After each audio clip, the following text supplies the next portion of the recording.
Hello again, this is Yusuf Toropov talking to you from Central Ireland about the remarkable screenplay for Tar, written by Todd Field, also a film directed by Todd Field.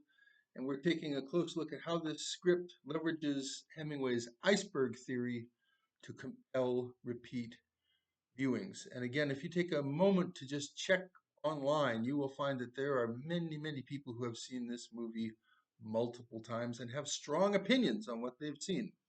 And what I'm offering here is in service of the idea that playwrights, screenwriters, writers of fiction probably want to know what techniques, what tactics, what tricks, what strategies go into creating a script that uh, creates that reaction. It's people not just seeing it once, but seeing it twice, and then comparing what they saw the first and second time, discussing with others, and going back and seeing it a third time. You will find lots of that evidence if you do a quick search on people's reactions to the film Tar, starring Kate Blanchett. It's a 2022 film, and I think it's one of the great films of our period.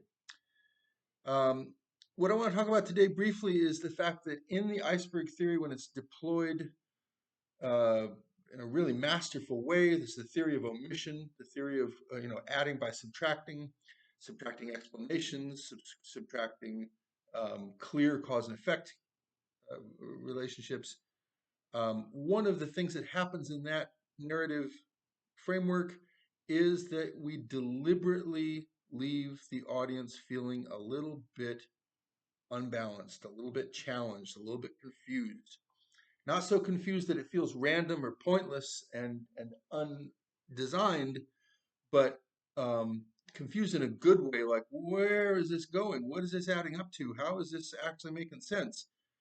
Very often we get a sense that a script that follows this technique and also a fiction that follows this technique, it makes an intuitive sense to us, but it's not quite sure to us why it makes sense. We're not quite obvious about why it makes sense. It seems to add up.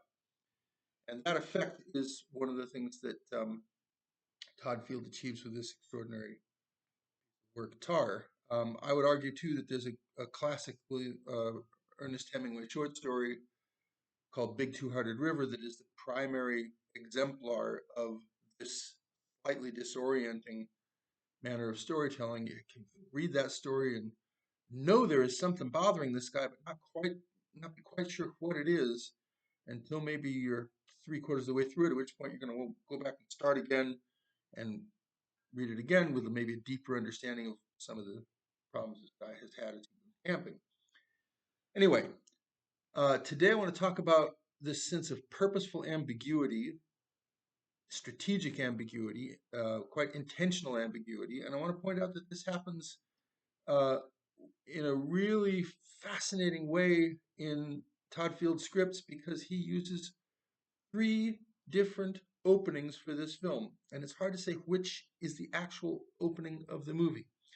We begin with a live stream on someone's phone of Lydia Tarr sleeping on a private jet, and these kind of snarky comments going back and forth. This is the first thing we see in the film. So, by that logic, it certainly seems to be uh, connected to the opening of the movie. We then get the opening credits, but the audio on the opening credits is a recording of Lydia Tarr, our protagonist, in what is turns out to be the only flashback in the film. A year or two earlier than the main action of the movie, she's in South America and she is kind of coaching an Aboriginal singer who's singing a particularly beautiful tribal spontaneous melody.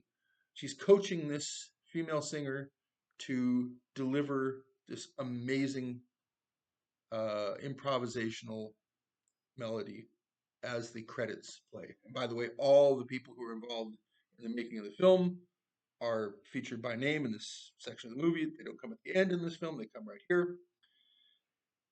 Then those credits end, and part of this as a movie going audience expects that once the credits end or the opening title sequence ends, then that which follows that is kind of the beginning of the story. So we expect that to be the real beginning of the film.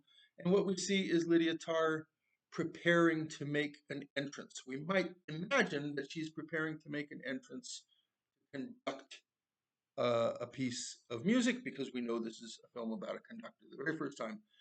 First thing we're given with those three different openings to the film.